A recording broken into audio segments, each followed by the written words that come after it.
Olá, pessoal. Sou o PCNP Antônio. Estou na companhia das PCNPs Carla e Lília. Nós somos da equipe dos anos iniciais. Estamos começando mais um estudo EMAI e hoje abordaremos sobre a sondagem numérica e a importância do diagnóstico em matemática. Nesse slide, nós temos a nossa equipe. Como dirigente de ensino, nós temos a professora Geni Delmiro Soares, a supervisora do núcleo pedagógico, a professora Yara Barbie, o supervisor ponto focal, o professor Edson Raimundo, e o nosso diretor do núcleo pedagógico, o professor Samuel Primo, e os professores Antônio, Carla e Lília, ambos PCNPs dos anos iniciais. Dando prosseguimento, nós temos aqui os objetivos do estudo EMAI de hoje. Analisar os registros de sondagem numérica nos anos iniciais, reconhecer a importância de identificar os saberes dos estudantes em relação aos números para o planejamento de ações de intervenção em matemática e refletir sobre as intervenções de forma que possibilite avanços na leitura e escrita de números. Então, esses são os objetivos. Dando prosseguimento, nesse momento, para pensar, nós pedimos que os professores coordenadores pausem o vídeo por 10 minutos e discutam com os professores a respeito desses questionamentos que estão apresentados aqui. Então, os questionamentos são: como nós aprendíamos matemática? Qual era a postura do seu professor nos momentos em que você acertava ou errava algum exercício? Quais materiais ou estratégias eram utilizadas para que os estudantes avançassem na aprendizagem matemática? Então, nesse momento, pedimos que os PCs pausem o vídeo e depois a gente dá prosseguimento ao nosso estudo de hoje, ok?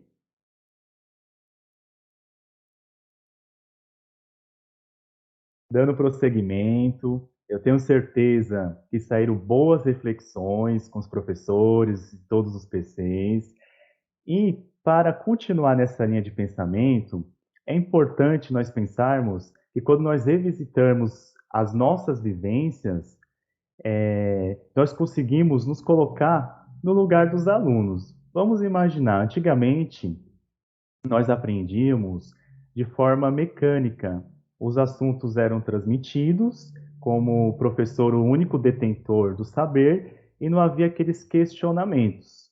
E quando nós pensamos, né, dessa forma, quando nós voltamos lá para o nosso passado, a gente consegue enxergar, será que essa forma de ensinar, como nós aprendíamos, ela é eficaz nos dias de hoje? Vamos colocar no lugar da criança. Hoje, com essa complexidade social, as informações elas chegam muito rápido. Acontece algo lá no Japão, praticamente em minutos, todo mundo já tem acesso. Ou seja, se nós temos mais informações, nós temos mais tecnologias, nós temos mais questionamentos. Por isso que nós temos crianças questionadoras. E isso é importante o quê? A gente refletir para transformar essas práticas. Segundo as autoras, as professoras Délia Lerner e Patrícia Sadowski, ambas argentinas, responsáveis por um estudo sobre o sistema decimal como chave para aprimorar a aprendizagem matemática, elas apontam que ensinar os números em sequência de um a um e depois classificando em unidades, dezenas e centenas, cada vez mais cai em desuso. Por quê? As crianças elas já trazem um conhecimento numérico muito antes de adentrarem na escola, lendo calendários, vendo no telefone dos colegas, no painel do elevador, e dentre outros momentos. E elas fazem representações próprias para tentar compreendê-los. Ou seja, teorias próprias elas realizam para tentar compreender esses números. Então, se elas têm essa bagagem enorme, a gente precisa contextualizar a aprendizagem para que tenha significância para os estudantes. Então, fica muito importante essa visão, segundo as autoras abordadas aqui. Nos slides posteriores, nós também traremos alguns pensamentos da da especialista em educação e professora da Universidade Federal do Rio Grande do Sul, Jussara Hoffmann, que vai abordar um pouquinho esse tema também, ok? Agora, para dar prosseguimento ao nosso estudo, eu passo a palavra para a Carla, que ela vai falar sobre a importância do diagnóstico de matemática, ok? Olá, pessoal. Eu sou a PCNP Carla. É um prazer estar com vocês mais uma vez. E como o PCNP Antônio disse, o nosso assunto hoje é sondagem. Então, para que nós fazemos uma sondagem? Nós fazemos uma sondagem porque através dela nós vamos ter o quê? Um diagnóstico, seja ele em português, seja ele em matemática. E nós trouxemos aqui uma pergunta que tem uma relação, assim, é uma pergunta totalmente fora da área da educação, mas que tem tudo a ver com a nossa proposta. Você já fez um raio-x? Por que nós colocamos esse comparativo aí do raio-x? Porque quando nós vamos fazer um raio-x, o que o raio-x ele mostra lá para o médico? Como estão algumas partes do nosso corpo internamente. Quando nós aplicamos uma sondagem, isso não é diferente. Nós aplicamos essa sondagem para quê? Para ter um diagnóstico, para ver o quê? O que esse aluno ele já sabe e o que ele precisa aprender, tá? Então, esse diagnóstico ele é como um raio-x. Ele vai nos dar o quê? Esse caráter investigativo de reconhecer as dificuldades dos estudantes e poder fazer as intervenções necessárias. Pode passar o slide, por gentileza, Antônio? Bom, nesse slide aqui, nós temos uma citação da Jussara Hoffmann, tá? Que é uma especialista em educação e professora aposentada da Universidade Federal do Rio Grande do Sul. Ela diz o seguinte: desde pequenas, elas interagem no mundo e tentam explicá-los, afirma Jussara Hoffmann, especialista em educação e professora aposentada da Universidade Federal do Rio Grande do Sul. É preciso conhecê-las para não repetir conceitos nem propor tarefas além do que a garotada é capaz de compreender. Daí a importância da avaliação inicial. Esse olhar é imprescindível para construir uma visão detalhada de cada estudante e, com isso, poder planejar as aulas com base nas reais necessidades de aprendizagem do grupo, explica Jussara.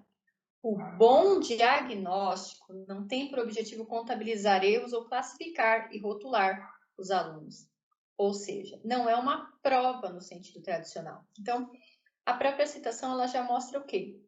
O que é a sondagem? Ela não é para classificar, ela não é para rotular, ela é para investigar, tá? Por isso que ela deve ser bem estudada, bem trabalhada. Por quê? Porque esse diagnóstico, você pode passar o slide por gentileza, Antônio?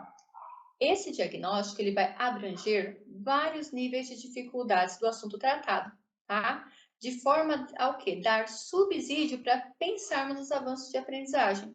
Então, quando eu aplico a sondagem, eu planejo bem essa sondagem, eu conheço bem o que eu vou fazer, eu vou ter um bom diagnóstico. Esse diagnóstico ele vai o quê? Ele vai me dar toda a investigação que eu precisava, vai me dar esse subsídio, esse apoio.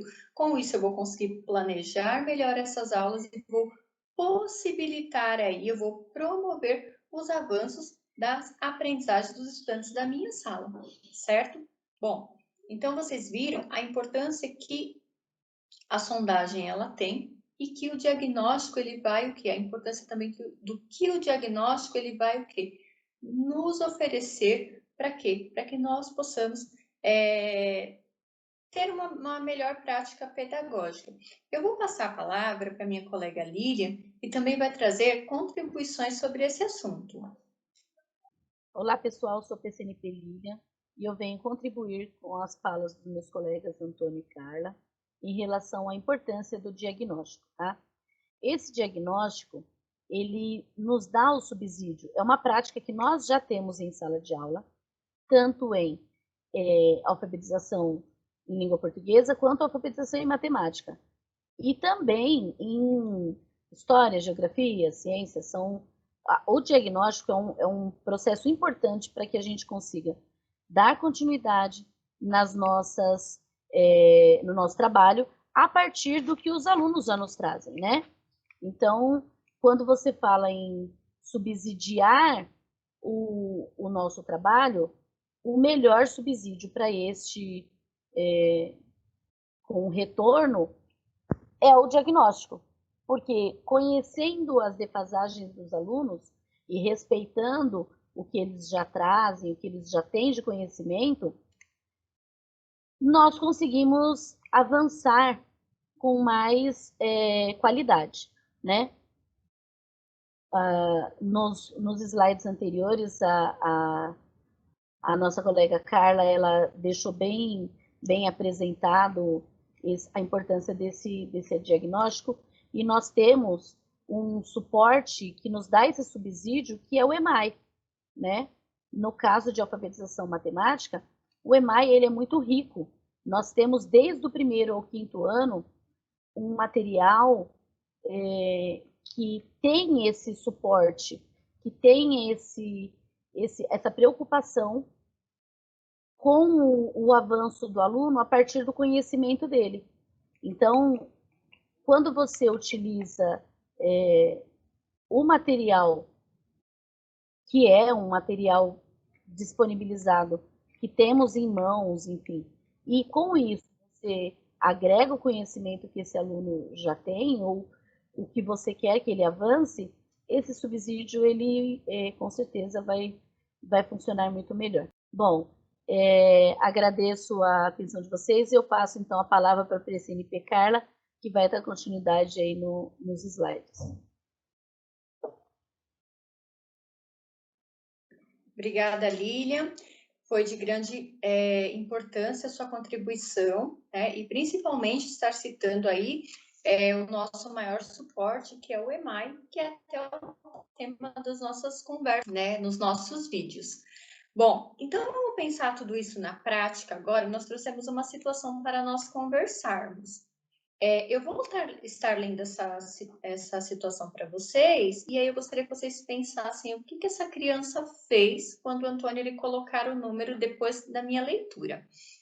A professora, ela propôs uma sondagem, explicou aos alunos tudo o que aconteceria nesta atividade, e durante a sondagem, ela ditou o número 403.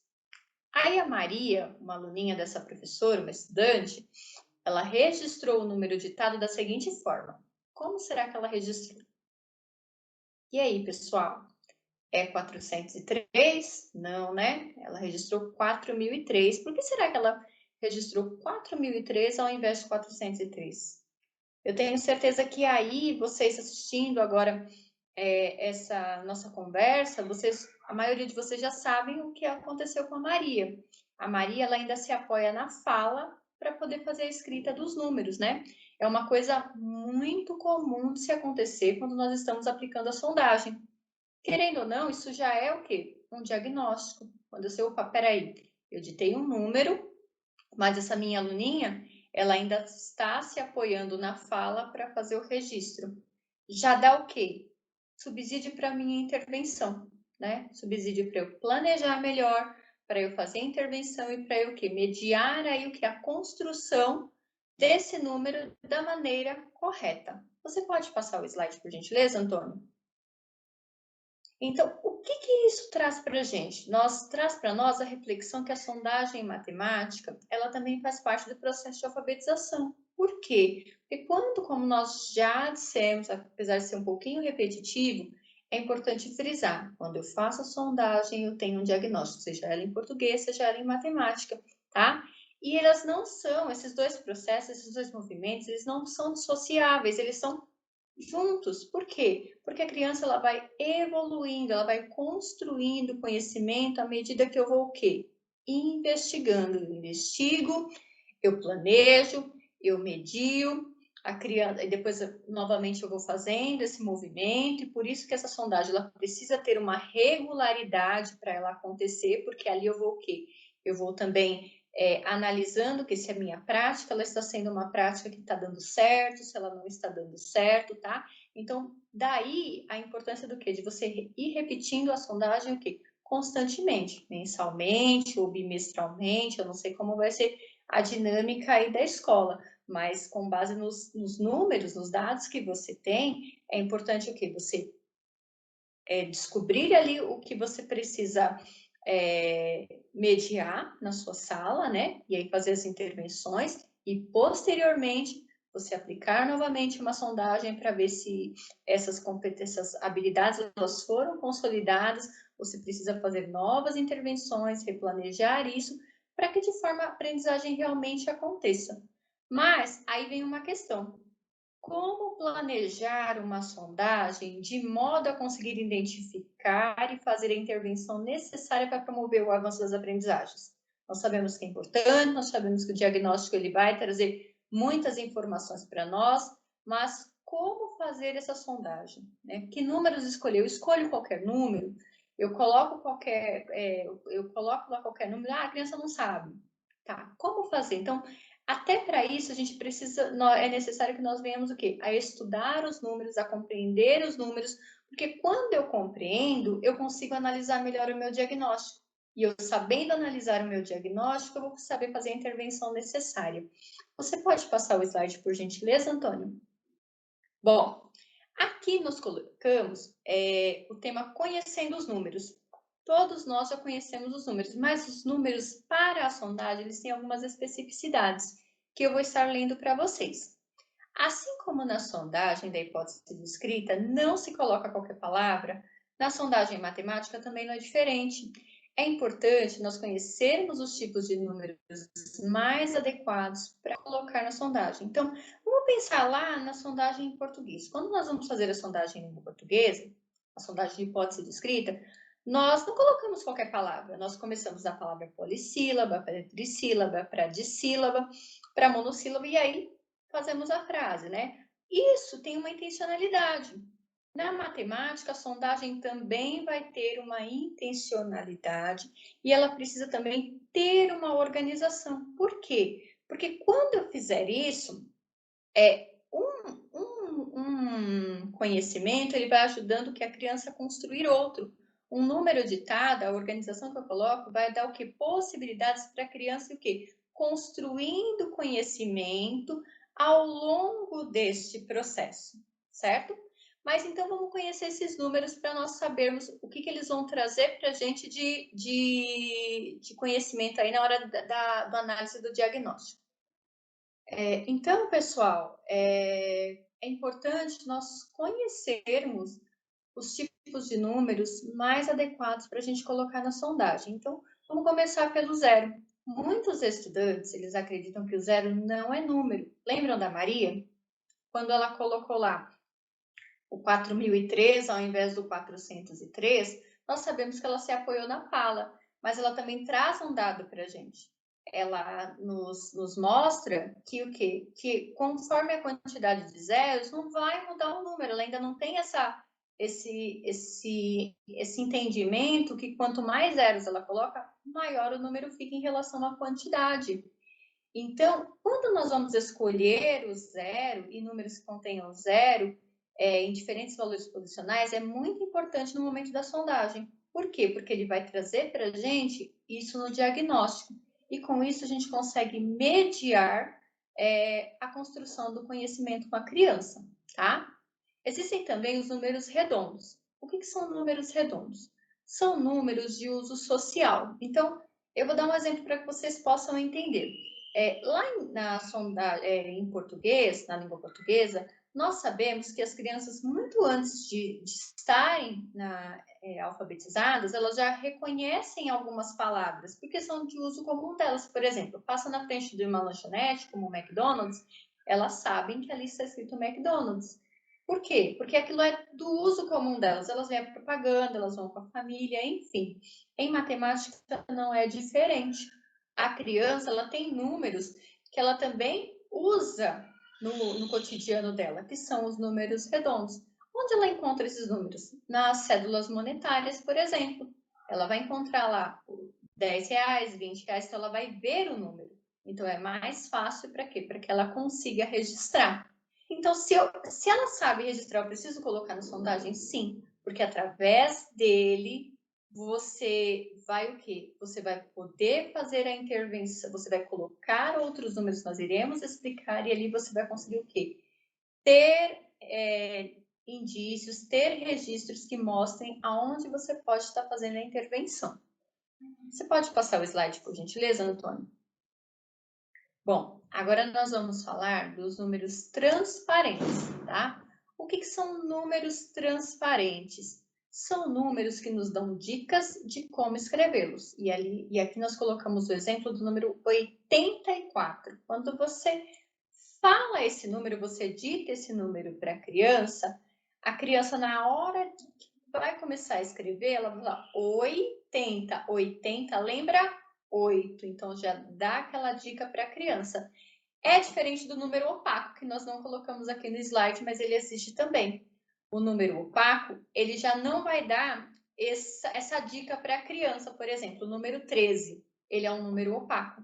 Por quê? Você dita ele, não dá para a criança saber se ele vai começar com 1, começar com 2, começar com 3. A palavra não dá essa dica, tá? Então, é interessante que na sondagem contenham números opacos e números transparentes, porque ali você vê se a criança se apoiou na dica da fala, se ela colocou o zero corretamente, voltando lá no zero, se ela está se apoiando na memória, enfim. Você já vai o quê? Pegando aí algumas dicas que ela vai trazer através do registro, não vou colocar dicas, mas ela vai trazer algumas informações através do registro, algumas pistas, que vai o quê? Subsidiar o seu planejamento e a sua estratégia de como atuar com essa criança, tá? Então, aqui também tem os números que permitem o processo de generalização. Então, assim como os números redondos, são aqueles números que são de uso frequente da criança. Ela não está com ele no contexto social, mas ela vê também muito, que no caso aqui eu coloquei o 51, você pode apertar, Antônio, para aparecer, olha, o 51 e o número 2021. Então, o 51, a criança vai lembrar do quê? Da aguardente que ela vê no comercial. O 2021 é o ano vigente, que ela vai ver a professora colocando na data da lousa, ou ela vai ver no calendário de casa, né? Então, quando eu trabalho o número que permite o processo de generalização, o que eu vou fazer com esse número? Eu vou colocar ele na sondagem e vou colocar um número que vem mais ou menos nessa linhagem para ver se a criança ela só memorizou ou se realmente ela já sabe fazer a inferência sobre esse número. Se ela já domina o que é uma unidade de milhar, uma centena, uma dezena, uma unidade na hora de escrever. Pode acontecer que a criança escreva corretamente 2021, mas se você ditar para ela 2027, ela talvez não escreva. Aí ela se apoia na fala para estar podendo registrar esse número. E ali o que acontece? Você também tem mais dicas de como estar fazendo as intervenções. Pode passar, Antônio, por favor?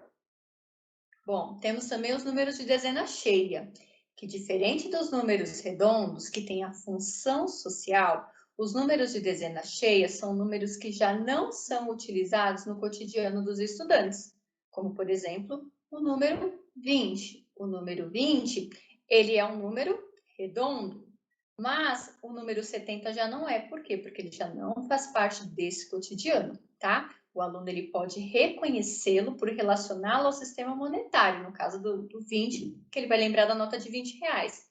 Porém, o número 70, como eu disse anteriormente, ele não vai ser um número de uso comum. Por quê? Porque ele não faz parte do dia a dia. E aí nós chamamos esse número de dezena cheia. Então, o que é legal fazer na sondagem? Coloca lá um número redondo e coloca um número de dezena cheia. Por exemplo, coloca o número 20, coloca o número 70. Porque aí você vai o quê? Saber se realmente essa criança sabe fazer a inferência ou se ela não sabe. Passa, por gentileza, Antônio, o slide. E aí nós temos também os números com algarismos repetidos, que embora pareça fácil, o estudante também poderá ter dificuldades ao escrever um número com algarismos repetidos. Por que vai ser difícil? Porque ele pode também se apoiar na fala, tá? Então, dependendo da situação, o estudante ele vai se apoiar na fala desse número. Aqui nós vemos o exemplo do 555.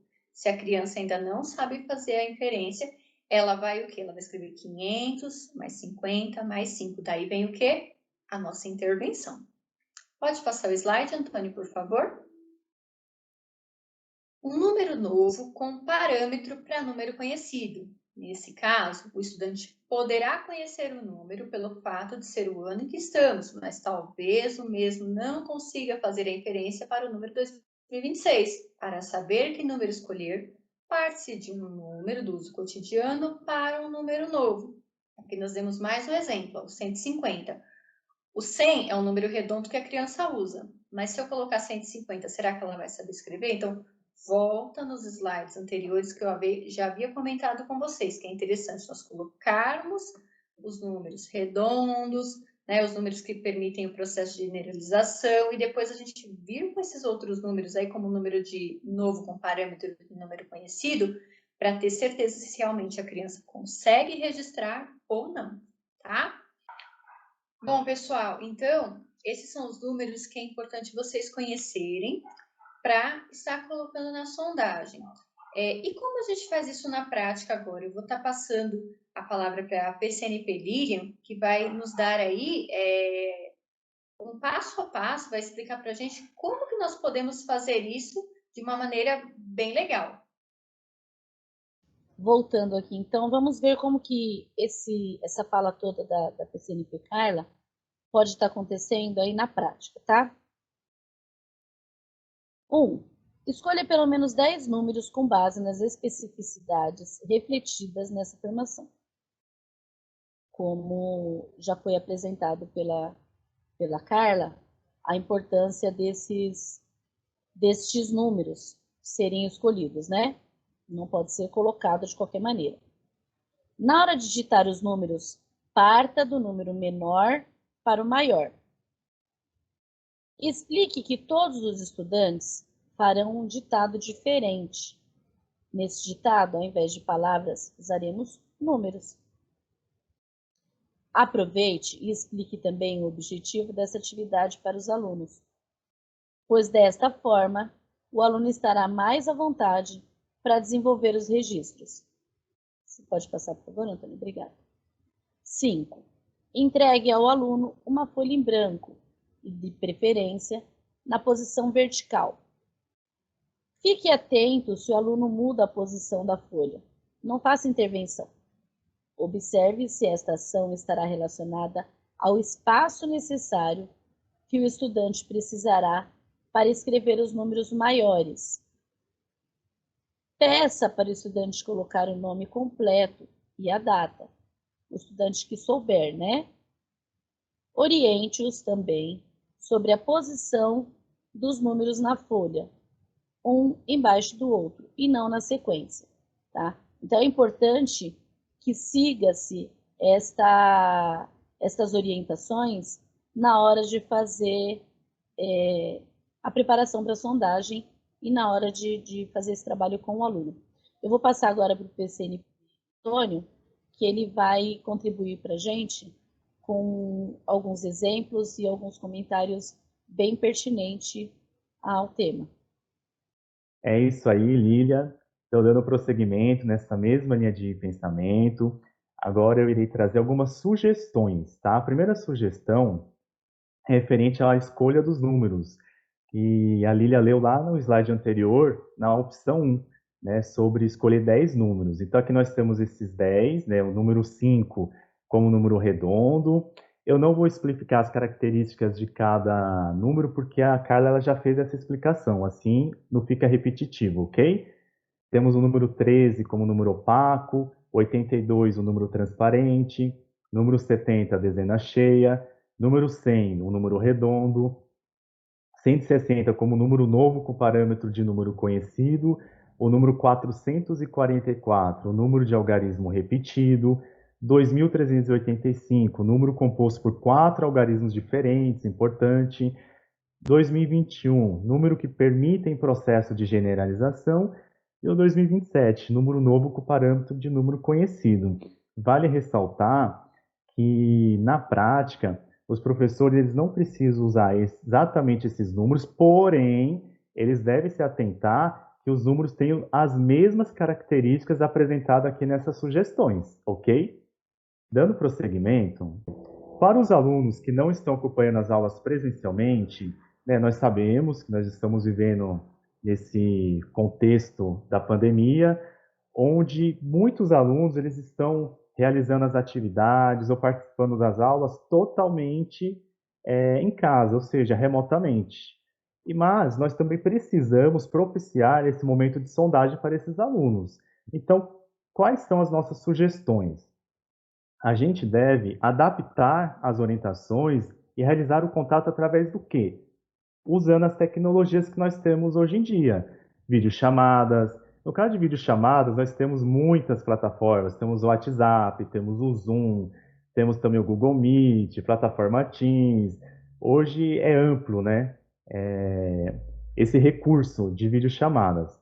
Ou podemos enviar mensagens de áudio. É importante que, se enviarmos mensagens de áudio, que os responsáveis, né, ou a família, grave o momento que a criança está registrando ali, aqueles números. Por quê? Quando a gente observa a criança registrando esses números, nós conseguimos entrar no pensamento dela. Então a intervenção ela fica facilitada para tentar auxiliá-la, ok? Outra observação que eu trouxe aqui, que nós trouxemos, é referente à família, né? Nós temos que ter uma consciência, temos que conscientizar esses pais ou responsáveis para deixar que a criança registre aquilo que ela sabe, não fazer intervenção. Por quê? Quando nós ajudamos a criança na hora de registrar aqueles números, o resultado ele acaba sendo um resultado que não é real. E isso acaba prejudicando. Por quê? Na hora de planejarmos ações para tentar auxiliar, na verdade, a gente não vai ter subsídios concretos, reais, para que essa ajuda seja eficiente, seja com qualidade. Então, é muito importante que a criança ela registre aquilo que ela sabe, tá? Realmente respeitar os conhecimentos prévios da criança, tá bom? Então, aqui, dando prosseguimento, eu vou passar para a PCNP Carla a palavra, que ela vai falar um pouquinho sobre o registro da sondagem, ok?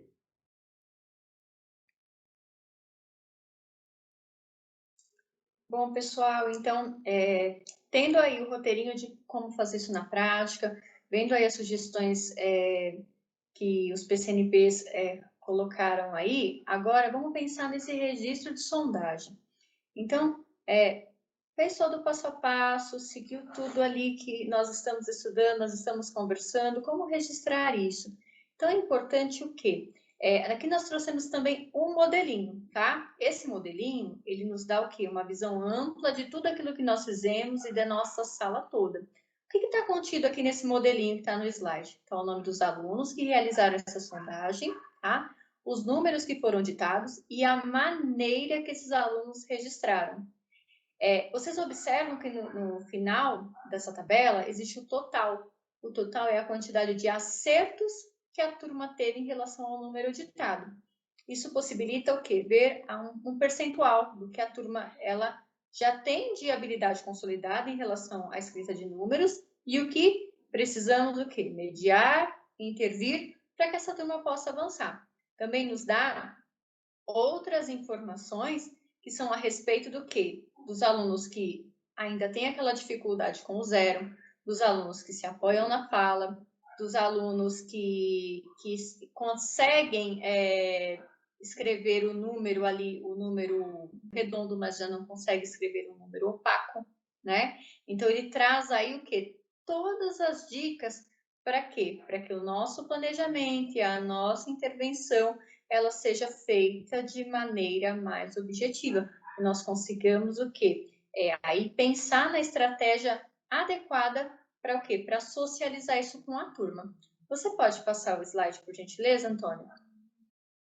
Bom, aqui é só um comentário a respeito dessa tabela. Olha, na tabela do slide anterior, a grande maioria dos alunos eles já dominam o número marco, que é o número 5, né? Uma outra parcela tem dificuldade com números de algarismos iguais. Lembra dos algarismos iguais? Que a gente achava assim, é tão fácil, né? Mas a criança, o quê? Se ela ainda não consegue fazer inferência, ela vai se apoiar na fala.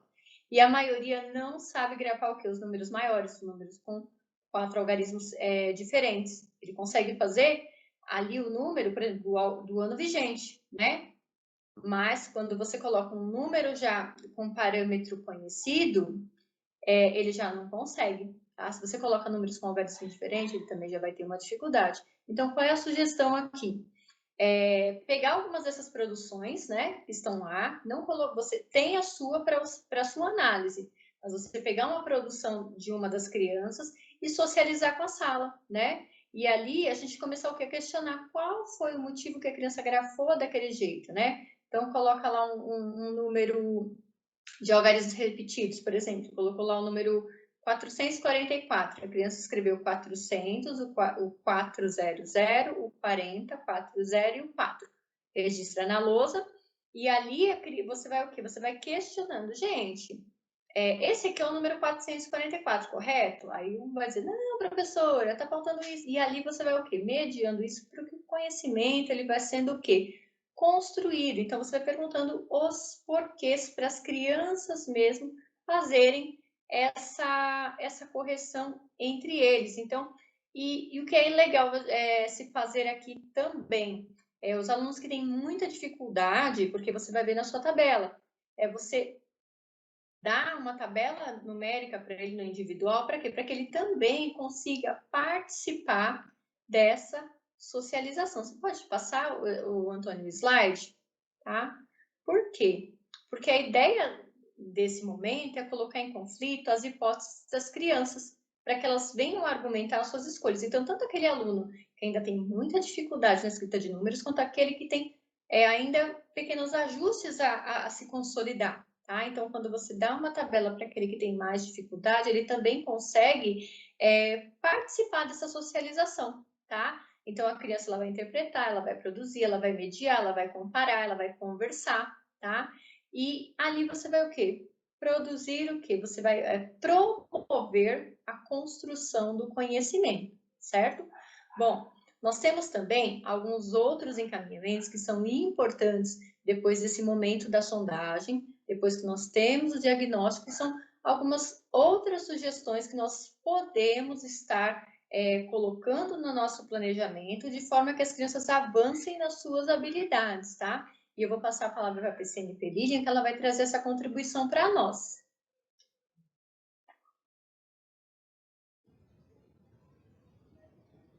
Bom, pessoal, então assim, esses encaminhamentos que nós trabalhamos, que são diversificados, são infinitos até maneiras de encaminhar essa aula, de acordo com as defasagens dessas crianças, nós apresentamos situações didáticas que contenham esses números, elas precisam ter esses números decimais, né?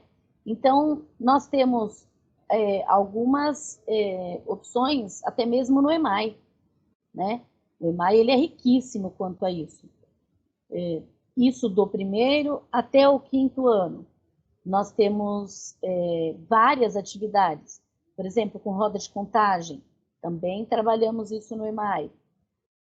Trabalhar com coleção de figurinhas, tampinhas, etc. Nós temos também sugestão disso no EMAI. O EMAI ele orienta o material do professor. Quando você se apropria deste material do professor, você consegue gerenciar essa aula de melhor maneira para auxiliar este aluno. Então, você consegue apresentar várias situações didáticas para que essa aula tenha um caminho para onde você quer direcionar, né? Inclusive com jogos, né? Aqui a gente dá sugestão de trilha, de bingo, mas nós temos dentro do próprio material muitas sugestões. Nós temos os anexos que vêm, são riquíssimos também para esse suporte. Então, assim, temos como encaminhar essa aula com subsídios externos? Temos N maneiras de fazer, né?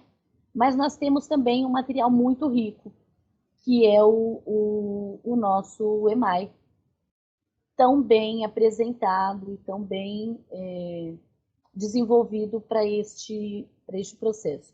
E eu volto a afirmar que ele faz esse encaminhamento desde o primeiro ano até o quinto ano, né? É uma maneira de subsidiar a nossa aula com um material que ele já está nas nossas mãos, né? Você tem como trabalhar este material também com outras orientações? Tem, você pode agregar nisso pesquisas e trabalhos que venham através de tecnologia, através de outros materiais didáticos, porém, ele é riquíssimo, né? Isso seria como agregar, porque ele é muito completo nesse encaminhamento, tá? Você pode passar, por favor, o slide, Antônio? Eu passo aqui para vocês, nós vamos finalizando, com as referências bibliográficas, né, que nós temos do CNSP, que é totalmente baseado no nosso Aprender Sempre e Currículo em Ação, e dá esse suporte também para a gente, né, um trabalho que nós temos como auxílio também. A Nova Escola, que foi de onde também bastante pesquisa para estar apresentado, e aí tem os links de onde foram tirados, tá? E você pode passar, por favor, Antônio? E aí nós devemos ressaltar que esse material ele vai estar disponibilizado nos nossos meios de comunicação, tá? Que vem através do canal do YouTube e as playlists aí dos anos iniciais. Bom, eu agradeço muito a oportunidade de estar falando com vocês sobre um trabalho tão maravilhoso que é a alfabetização matemática e que a gente faz com maestria na sala de aula. A gente sabe que vocês também desenvolvem isso muito ricamente, mas a nossa intenção aqui é tentar auxiliar um pouquinho com o trabalho de vocês, né? Às vezes a gente tem um olhar que